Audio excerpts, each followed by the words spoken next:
চুপচাপ ঘাস কাটবো না, দিন একটা চুপ। কাজ কামাই করা খায় চেঙাটা যে কোটে সবসময় ঘরত খালি সুতি থাকে। রে তুই ঘরত কি করিস? হ্যাঁ দাদা, কি হয়েছে? কি হয়েছে মানে সবসময় সুতি থাকলে হবে? কাজ কামাই করা খাবার নাই। চল তো চল, আমার ভুট্টি গেলে পাখি শেষ হয়ে যাবে, ভুট্টি গেলে সিরিয়া না খায়। চল। কি তুই পাগলা আছিস?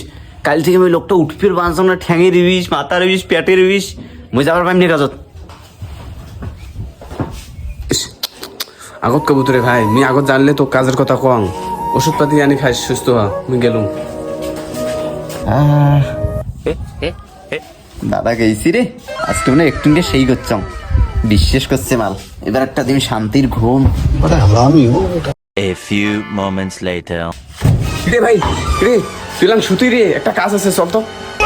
আরে দাদা তুই বুঝিস নি কে রে, তো কলুম যে 2 দিন থেকে মোর শরীরটা পুরো খারাপ, মুই কোনোটা যাবার পাইম নে রে, তুই যা।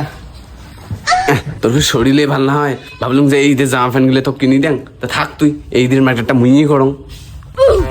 দাদা এ দাঁড়াইস তো, দাঁড়াইস।